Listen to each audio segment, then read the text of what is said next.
Dr. Drew, what should we do about John Jones? Do you know about him? I know a little bit. He just last week, his third DWI. I didn't know that. You didn't know? No. He's going to have to his fall third hard. Yeah. And as Don Marrero says, there's always wiggle room at rock bottom. I thought his rock bottom was when he got stripped of his belt and he hit that pregnant lady. Catherwood was dead? Do you know how many times? And look at him. I used to. So what do you? What wake up and I used to wake up in the ambulance so much that it stopped being special. Oh wow! I'd just be like, oh well. Well, John's every bit of 6'5". Huh? My fear is he's going to end up. You're still talking here's what's going. I mean, I'll make a prediction. Huh? He's going to end up in prison. That's going to make him worse. But here's the problem is because it happened during the Corona times. This is his third offense. Yeah. Do you see what they did with him? They commuted the. There's nothing. Commuted not even house arrest. There's nothing. Yeah. He's going to get a fine.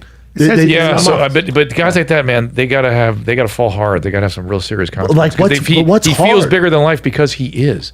You know what I mean? And so when reality is part of the picture, it's really hard. What was the drug he was on? He was just drunk. He was drunk, alcohol, and then firing a gun, and he was hanging out with homeless people at 4 a.m. Homeless people. Well, there's only one reason you do that. Yeah. Drugs. You're looking for drugs, yeah. And that's where he ends up. That's where he end up, is spending more and more time. So here's John's problem. So let's say he just needs housing. He needs a place to live. so let's say you're Dana White or you work for the UFC. What would you do to help John? Because you can't.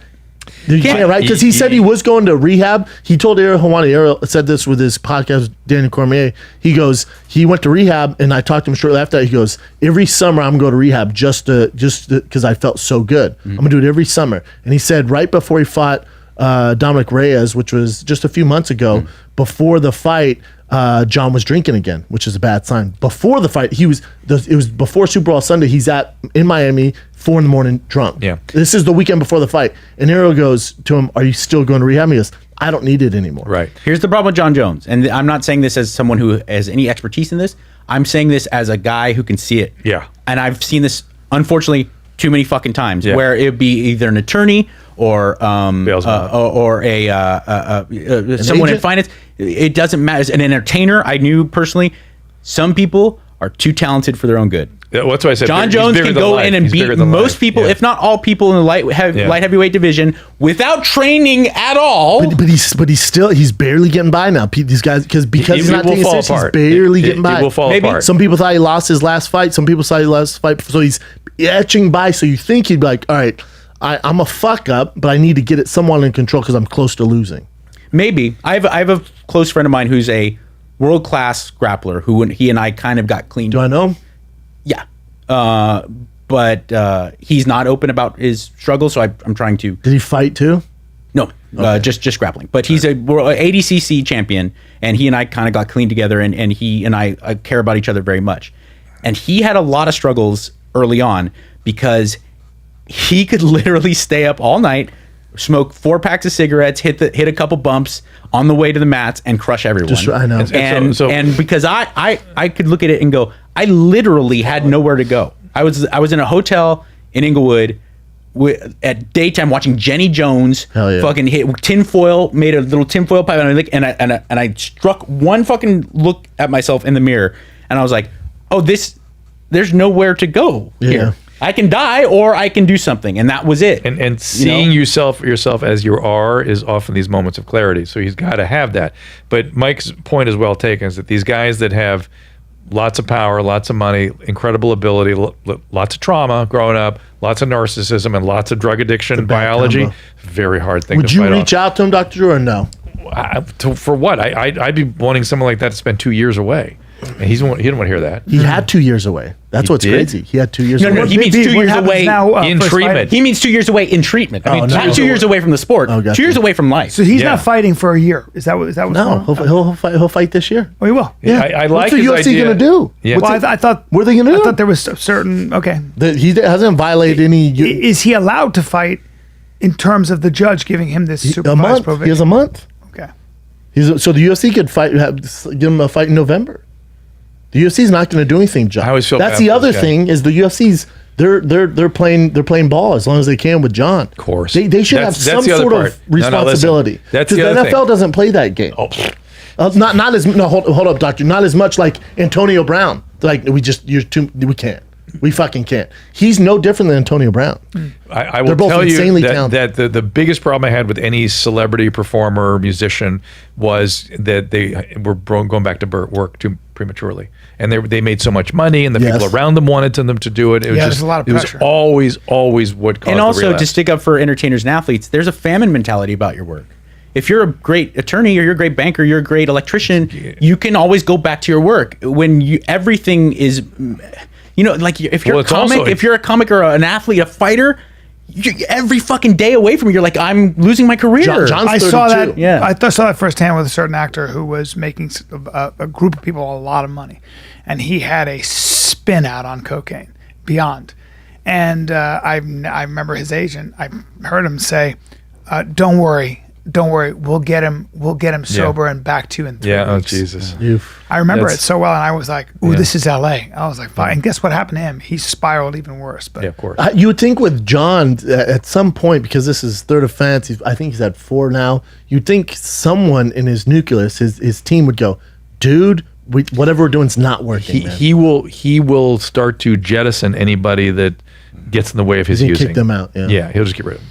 And He'll get rid so, of 'em. yeah, eventually he'll have a ring of insular people that just keep the It's world such out. a shame. Yeah. That's what I was saying about too much talent for his own good, is because also people like that, they can create a world where they don't have peers. Yeah. Because, like realistically, John can justifiably go into Jackson Wink and be like, I'm better than all you. Yeah. I don't need Aren't you. there We're not drugs? buddies. I don't need to party with you. I don't need to bro out. But guys, aren't there drugs that can keep you off alcohol? Aren't there drugs you can take that allow you to have one drink and then you're like, I don't I want think any this more? thing's Hang bigger on. than just alcohol. Yeah. So but there's two basic sort of zones of pharmacology in this. One is naltrexone, which for some people really reduces their desire to drink and the sort of reward they get from it. But you're talking about antabuse, which makes people sick if they drink. Yeah. And guess what they do if they want to drink? They don't don't Stop take taking it. the They medication. don't take their fucking antabuse. Or if they have an antabuse implant or something, they chew it out of their arm. I've seen that before. Seriously? Oh yeah. I've also seen someone, I wouldn't call him a friend, but an acquaintance who got on antabuse and just took up pills and started Yeah, they'll switch smoking something weed, else. Switched. smoking weed and eating pills all day. God, I don't know what you do with John.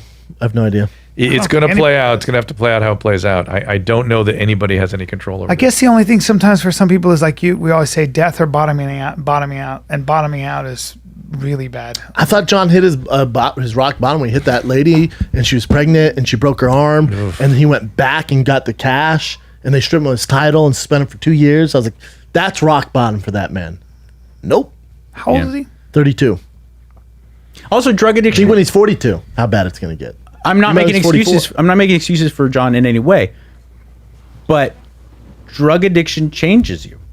It turns you into a person that you don't like being. You could be you And turned maybe- into a criminal. And when you he's weren't maybe before. not even aware of the fact that he's changed so Well, dramatically. but to add this into it too, Dr. Drew and Mike, add in CT. You're crazy if you don't think this Yeah. is also CT mixed on top of the Interesting. addiction, because they released the footage of him being stopped over for the DWI, and the cop goes, "I want you to do this, this, and this," and he goes, "I'm just going to tell you, my short-term memory is bad. I get punched in the face. My short-term memory is Wow. terrible. Oh my God. So so I know you're going to think I'm drunk, which he is." He goes, "But even, drunk or not, my short-term memory is awful from fighting." Oof. And you're like, "Oh, well, that's not good." Oh, no, that's not good. Oof. Imagine you're the cop, Plus pulls there's- him over, and you're like, oh, fuck. Yeah. What if he just turns on me? No, this guy wants this is the same cops pulled him over 2 or 3 times. It's a hard on for him. So Plus, it's a bad combination. There's underlying mental illness here too of something. Yes. Something. Whether it's mood disorder, bipolar, There something. is, Something's yeah. up. Is that typically a sister to this? Yeah, I mean, both by whatever you've done to yourself and wherever you've gone with your drug addiction, however you've affected your brain with the drugs that you're using, you can precipitate a mental illness. But trauma is sort of a typical inciting influence of addiction, and trauma has its own set of mental health. But can I ask you this? I've seen this too, where you see somebody who's totally fine most of the time, and then they go on spurts, or they have they'll be totally normal for 2 weeks, and then they'll take 3 days and be complete fucking wrecks. So and binge alcoholics, binge yeah, users. what is that about? They're a special group, the binge Okay. users. They're tougher to treat because they convince themselves they can control it. Yep. Because they kind of do. Yeah. Right. I'm only going to do it. I'm not going to do that again. Yeah. I learned my lesson this time. But then it gets really bad. And then, boom! It happened. And I don't want to confuse people with what Brian's talking about. Like, it's super real. don't confuse that with like I'm a normal dad and I work hard and then every 3 weeks I go to Vegas and do a couple bumps of blow. No, that's fine. No, we're talking about you go from 0 to 1 million degrees. Yes. That the thing is with those people, they can say all they want and they're full of shit. Yeah. During those 3 weeks, they're white knuckling to go the back. actor and Spencer use. Tracy, Katharine Hepburn, in her biography said he was he was a movie star, great actor. Huge. She knew because he would check into a hotel, he would disappear. He'd check into a hotel, get in a bathtub, put a fucking towel around his neck, and drink for 3 days until he just passed out. He would do it right in the bathtub, so he could hose off, pee, whatever. She would come to his hotel room and sleep at the foot of his bed and just wait for him to go through that Jesus 3 Christ. fucking days to buy. I'll tell you this right now. Yeah. Watch your tone. Okay. What's going to happen? What are you going to do? Use some of that boxing you've been doing? Don't you fucking disrespect.